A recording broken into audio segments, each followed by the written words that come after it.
आगे स्टूडेंट सारे देखो 2 मिनट पे देख लो आप इसको। अपरिमेय संख्याओं का समुच्चय, इसमें क्या हो जाएगा देखो, इसके एलिमेंट्स को भी आप x से लिखेंगे, ठीक है ना आपको, और x के बारे में क्या लिखेंगे आप, बहुत सिंपल सी चीज है, इसमें से x के बारे में लिखेंगे x not belongs to q।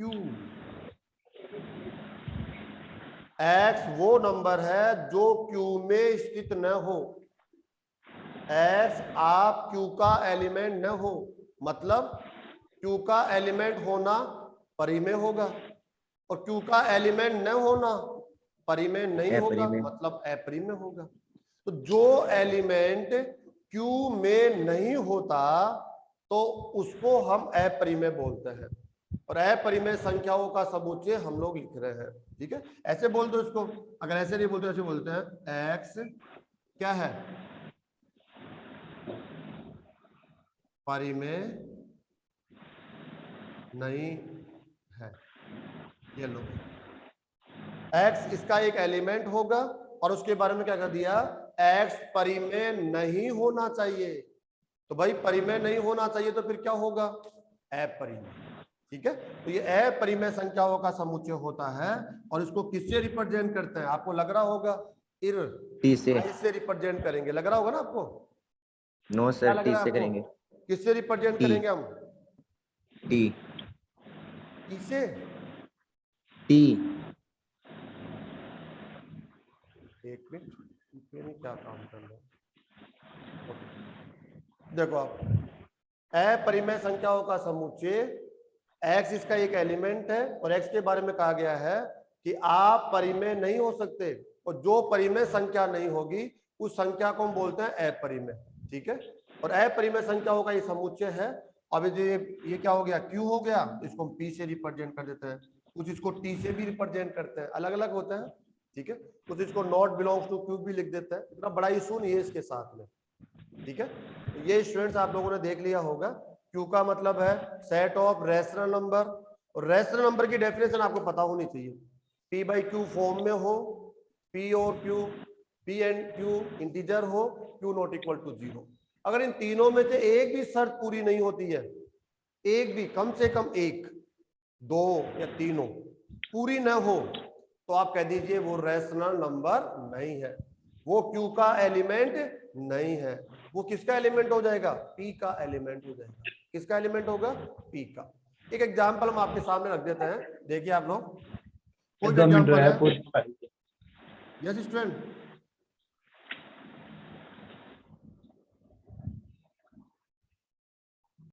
कुछ बोला है क्या आपने? No sir. चलो आगे बढ़ो। हमने एक एग्जांपल यहाँ पर लिया है, और एग्जांपल क्या है, एग्जांपल देखिए आप यहाँ पर 3/4। बताओ इसको परिमेय बोलेंगे या अपरिमेय बोलेंगे?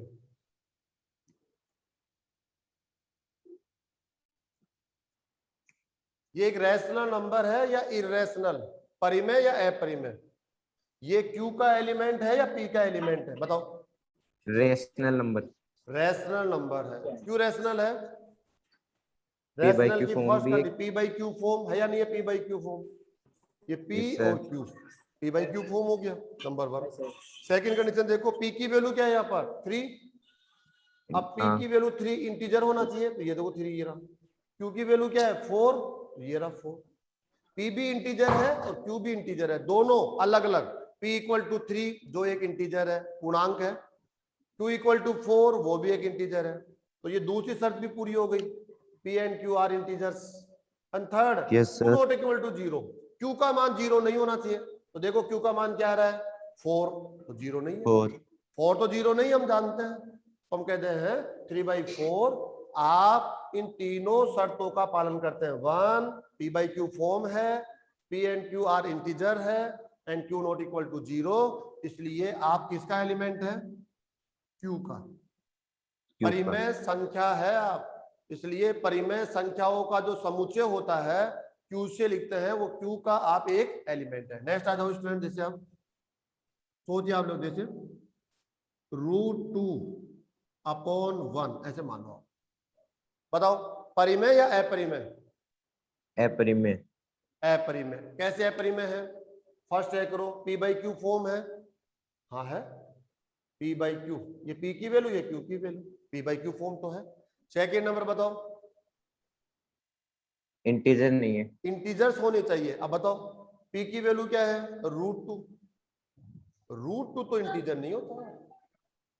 √2 इसका तो पूरा पूरा मान ही नहीं निकाल सकते हम लोग, है ना।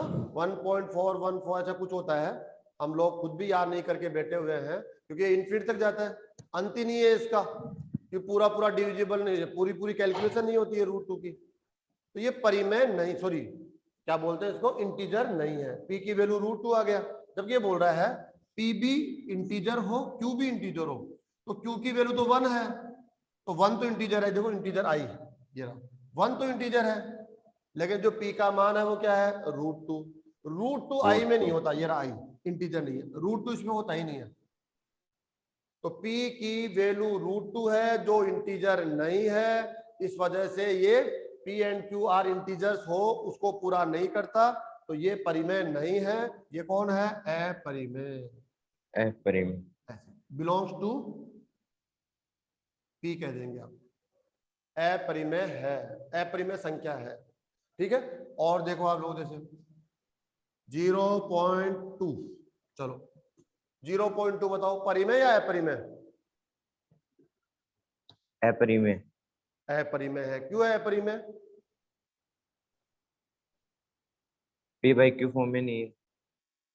0.2, अच्छा p बाई क्यू फॉर्म नहीं है, p बाई क्यू फॉर्म नहीं है ना, इस वजह से ये क्या हो गया अपरिमेय। स्टूडेंट्स क्या हो गया ये? अरे तुम अपरिमेय। हाँ या ना बोला करो, या तो बोला करो हाँ सर अपरिमेय हो गया, या आपको लगता है कि नहीं नहीं सर अपरिमेय का चाहिए तो परिमेय हो गया, तो परिमेय बोलो। हमेशा म्यूट करके बैठे रहते हो, म्यूट क्यों करते हो आप? क्लास के अंदर म्यूट की आवश्यकता नहीं है, म्यूट तब हमें करना चाहिए जब हमारी फैमिली से कोई आवाज बन रही हो, तो ठीक है स्पेशल केस में उसमें म्यूट कर दो, अदरवाइज बोलोगे नहीं तो सीखोगे कैसे? 0.2 परिमेय या अपरिमेय? अपरिमेय। अपरिमेय। परिमेय। परिमेय कौन बोल रहा है, नाम बताओ। कविता।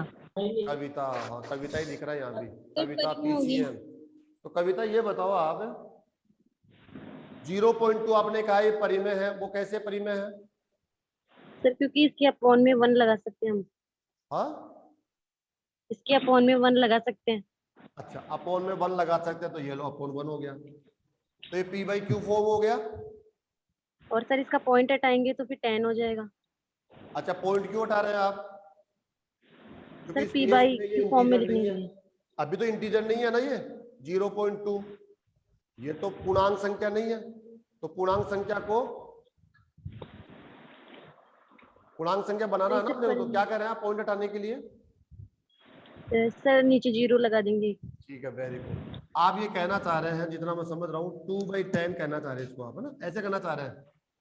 0.2 को आप क्या लिख सकते हैं 2/10, ऐसे करें ना आप। और 2/10 को हम क्या लिख सकते हैं, इसको लिखते हैं 1/5। Yes sir. अब 1/5 है, 0.2 हम आपको क्या लिख सकते हैं 1/5। अब जो 1/5 का जो नेचर होगा, अगर 1/5 परिमेय है तो 0.2 भी परिमेय होगा, क्योंकि 0.2 इसके इक्वल है। तो 1/5 से पता करो परिमेय या अपरिमेय। परिमेय। परिमेय है।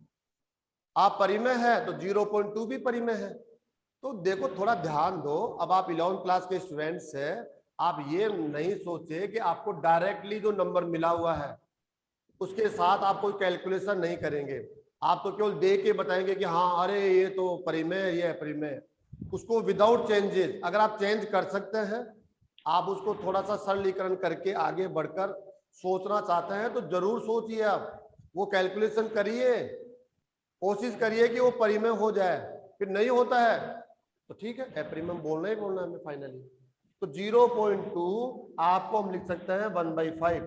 पॉइंट को हटाने के लिए हम 10 से डिवाइड कर देंगे तो 1/5 हो गया। और 1/5 तीनों शर्तों का पालन करती है, p/q फॉर्म भी है, p की वैल्यू 1, q की वैल्यू 5, दोनों इंटीजर भी है, 1 भी इंटीजर 5 भी इंटीजर।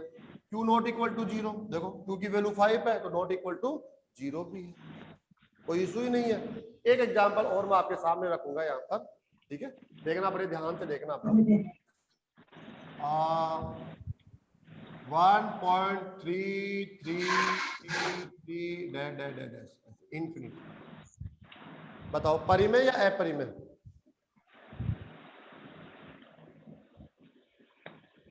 परिमेय। परिमेय है। आंसर किसने दिया, नाम बताओ एक बार। अभिषेक चौधरी।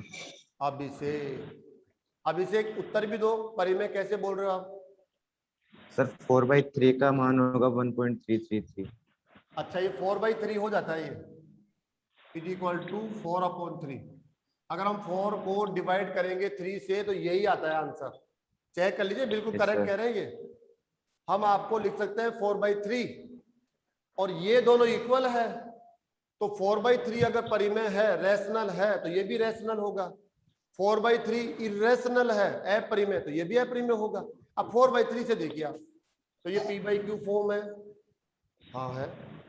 p की वैल्यू 4 इंटीजर, q की वैल्यू 3 इंटीजर, q की वैल्यू 3 है नॉट इक्वल टू 0, आवाज हो कूलर की। परिमेय हो गया। और ये परिमेय तो ये भी। बंद कर कूलर ने।